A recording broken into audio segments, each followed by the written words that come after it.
Uma palavra tão linda, já quase esquecida, me fez recordar. Contendo 7 letrinhas e todas juntinhas se lê cativar. Cativar é amar, é também carregar um pouquinho da dor que alguém tem que levar. Cativou, disse alguém, laços fortes criou. Responsável tu és pelo que cativou. Num deserto tão só, entre homem te vem. Vou tentar cativar, viver perto de alguém. Vou tentar cativar, viver perto de alguém.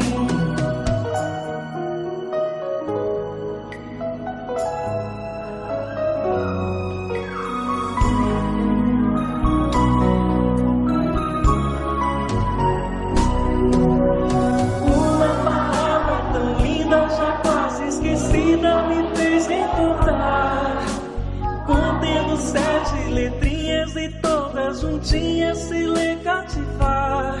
Cativar é amar, é também carregar um pouquinho da dor que alguém tem que levar. Cativou, disse alguém, laços fortes criou. Responsável tu és pelo que cativou. Num deserto tão só, entre homens de bem. Vou tentar cativar, viver perto de alguém. Vou tentar cativar, viver perto de alguém. Boa noite. Mais uma vez estamos aqui reunidos para falar mais um pouquinho sobre o Evangelho e trazer uma mensagem que foi preparada pela espiritualidade para que pudéssemos refletir mais uma vez nessa noite. Comecemos com uma leitura de uma mensagem do livro Vinha de Luz, de Emmanuel, por Chico Xavier. A luz inextinguível. Permaneceis no campo da experiência humana em plena atividade transformadora. O amor, porém, é a luz inextinguível. A caridade jamais se acaba. O bem que praticares em algum lugar é teu advogado em toda parte. Pelo amor que nos eleva, o mundo se aprimora. Ama, pois, em Cristo e alcançarás a glória eterna. Capítulo 162 do livro Vinha de Luz. Neste momento, busquemos o auxílio de toda a espiritualidade que nos rodeia, de Jesus Cristo,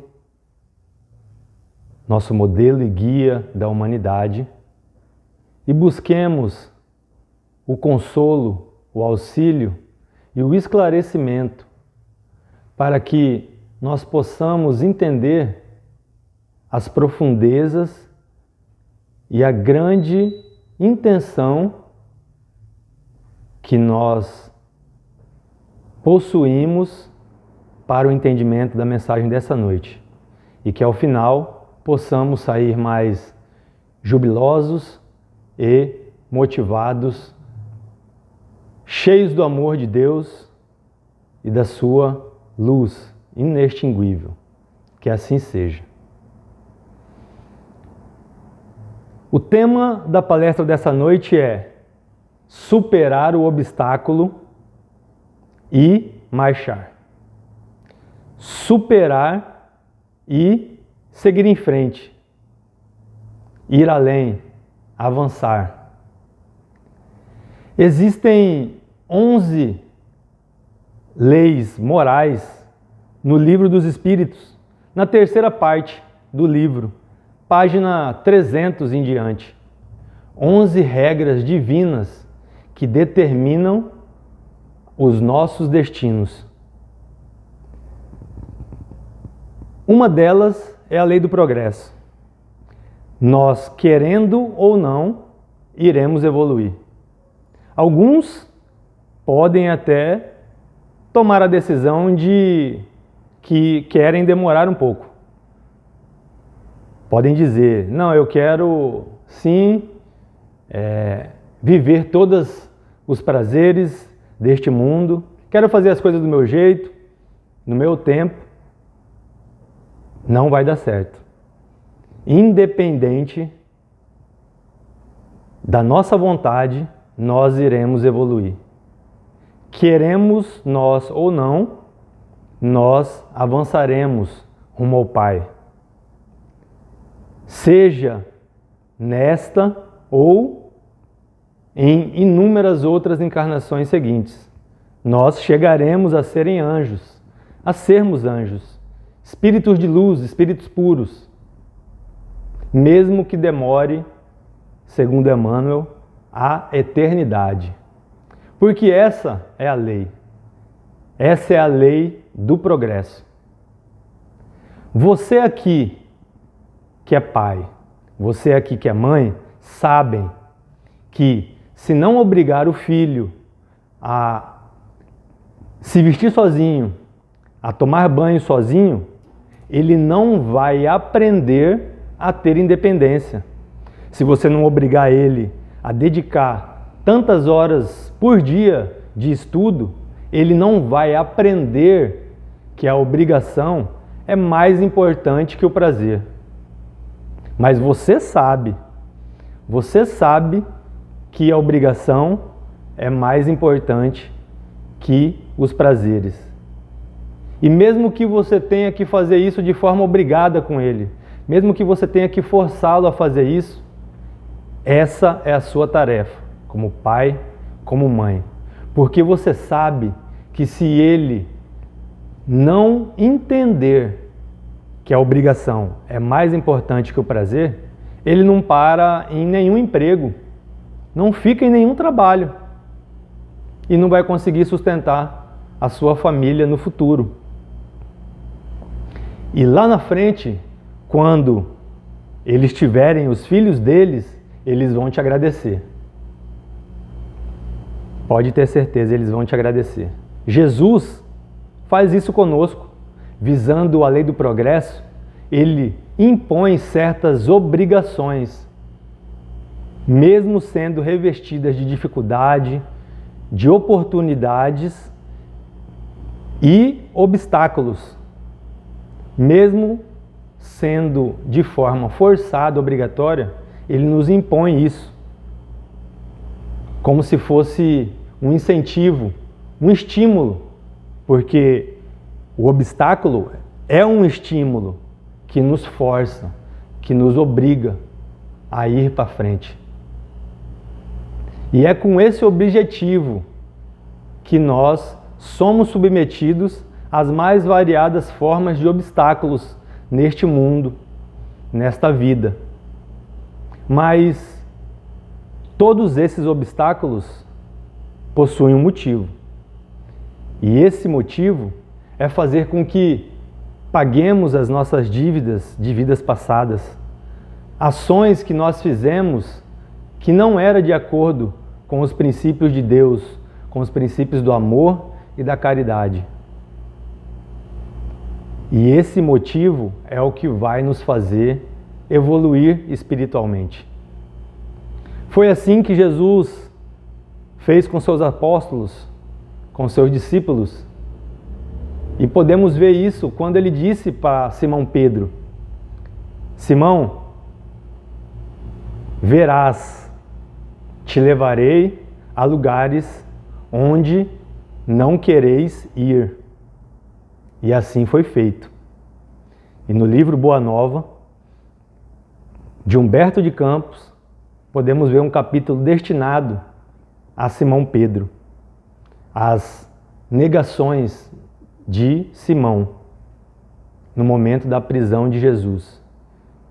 E podemos ver que realmente, pós esse fato, Simão Pedro fez uma trajetória em que ele não imaginaria que aconteceria. Perante Deus, considerando o mundo espiritual, também somos como crianças, que não sabemos medir os valores que estão por trás do amor infinito de Deus e não conseguimos enxergar os tesouros que estão escondidos atrás do perdão. E por não sabermos amar e não sabermos perdoar, passamos 5, 10 encarnações passadas acumulando inimigos e desafetos. E o que Jesus e que a espiritualidade faz?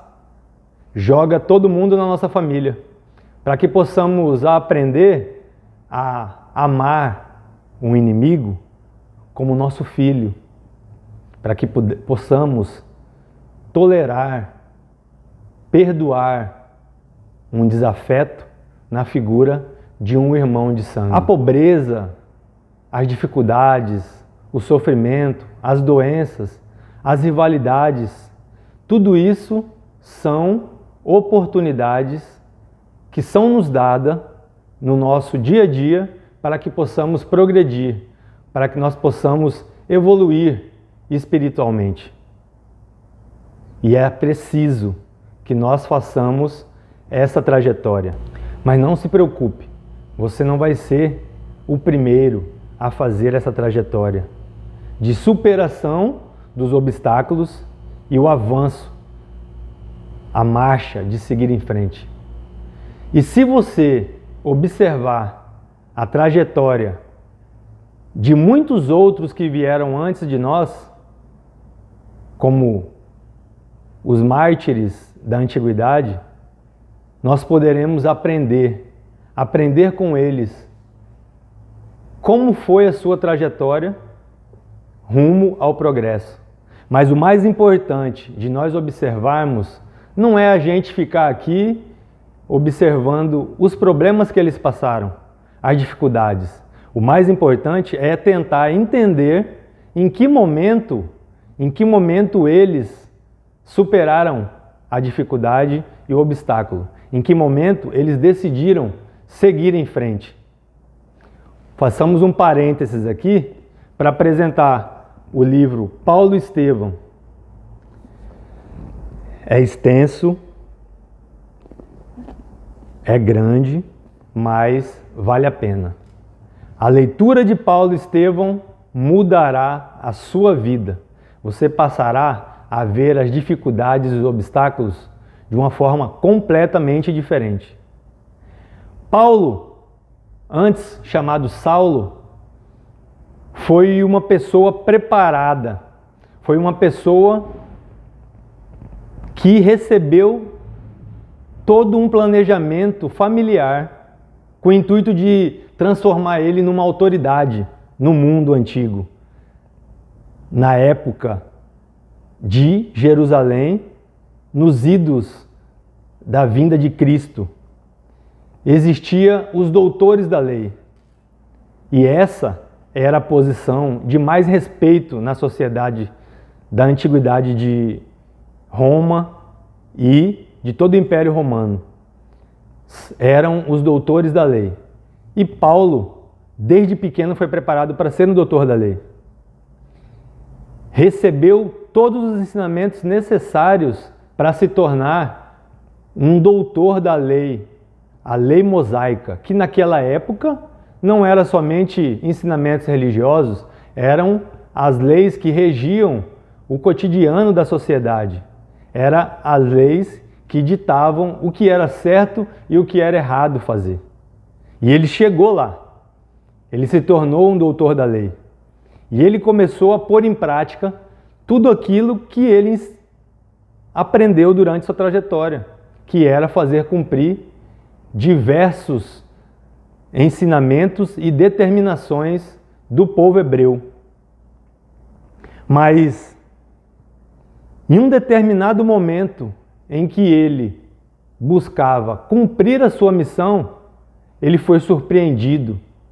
Foi surpreendido pela apresentação espiritual de Jesus que veio a ele. Não como o pregador da Galileia que pregava próximos aos rios e aos montes. Não. Jesus veio a Paulo em todo o seu esplendor, como um sol resplandecente, como o governador do planeta Terra, o governador espiritual do nosso mundo. E Paulo sentiu todas as vibrações de amor, de caridade e de perdão de Jesus. Momento em que Jesus perguntou: Paulo, por que me persegues? E Paulo percebeu ali que tudo aquilo que ele fazia, tudo que ele planejou, tudo que ele buscou, não era aquilo que estava de acordo com Deus, com aquele que ele estava querendo buscar. Foi quando ele se viu completamente perdido, precisando rever todos os seus conceitos, como se fosse uma queda profissional do mundo, de tudo que ele tinha preparado. Posteriormente, a gente, lendo e conhecendo as histórias, percebemos que ele superou tudo isso, que houve um momento que ele transpôs esse obstáculo e se tornou o maior de todos os divulgadores do Evangelho e da mensagem de Deus, do amor e da caridade de Jesus. Mas, em que momento aconteceu isso? O que aconteceu? Porque alguma coisa aconteceu, alguma coisa fez com que ele visse de forma diferente, que ele agisse de forma diferente após a sua frustração, após se ver sem a noiva prevista para ser sua futura companheira, após se ver sem os amigos, sem os companheiros profissionais do sinédrio, dos doutores da lei, sem se ver com a sua família, pois a sua mãe havia desencarnado e o seu pai o renegou porque ele tomou a decisão naquele momento de parar de fazer tudo aquilo que ele foi preparado a vida inteira para fazer, e foi uma decepção para o pai dele. Sendo uma decepção, ele precisou seguir em frente. E o que aconteceu? Aconteceu que foi no momento em que ele se encontrava no exílio, após muito tempo de meditação, de interiorização, às vezes até deprimido, ele tomou uma decisão. E essa decisão veio através de uma percepção que ele teve. Em algum momento, ele falou assim: tem alguma coisa errada. Mas isso não está certo. Meu destino não é esse, sofrer, se amargurar e ficar parado aqui. Tem alguma coisa que eu preciso fazer para mudar isso. O que será que eu posso fazer para resolver isso, para mudar isso? E é nesse momento em que ocorre um divisor de águas aqui nesse momento. É quando você identifica que há algo errado nas suas circunstâncias da vida, é algo que está ali que não deveria estar. É quando você faz a pergunta: O que eu preciso fazer para mudar a minha condição, independente da sua condição, do seu obstáculo. No momento em que você pergunta o que eu posso fazer, é nesse momento em que Jesus e a espiritualidade que nos assiste vira para você e diz: agora é com a gente. Agora deixa com a gente que a gente vai trabalhar. Nós iremos te ajudar. Mas por que acontece só nesse momento? É porque até esse momento Jesus e todos do mundo espiritual estão respeitando o seu livre arbítrio. Você se encontra em profundos problemas, na escuridão. Você se encontra com obstáculos, dificuldades no seu dia a dia, mas você não se manifesta, você dorme, você acorda, passa o dia inteiro convivendo com esses problemas, com esses obstáculos, com essas dificuldades, mas você não faz nada. E ninguém poderá fazer nada por você nessa condição. Mas no momento em que você diz: o que será que eu preciso fazer para resolver isso? É o momento em que, através do seu livre-arbítrio, você pede ajuda. E é nesse momento em que Jesus trará o auxílio necessário e trará todas as ferramentas necessárias para te auxiliar a transpor esse obstáculo e seguir em frente. Mas como que essa resposta vem? É preciso que nós tentemos identificar isso. E no livro Vinha de Luz, por Chico Xavier, Emmanuel nos traz uma palavra de esclarecimento. É no capítulo 174, intitulado como Mãos Entendidas, Mãos Estendidas, que Emmanuel nos diz assim: é indispensável examinar o modo de receber o auxílio. Muita gente aguarda a resposta materializada de Jesus. Uns esperam o dinheiro, outros esperam a imediata transformação das circunstâncias no caminho terrestre. Observemos, todavia, o socorro do Mestre ao paralítico.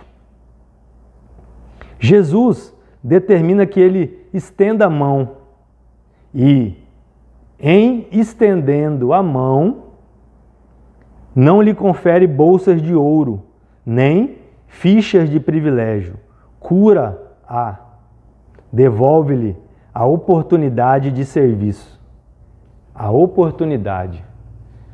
Jesus poderia virar para Paulo, naquele momento em que se apresentou a ele, e quando Paulo perguntou: Senhor, o que queres que eu vos faça?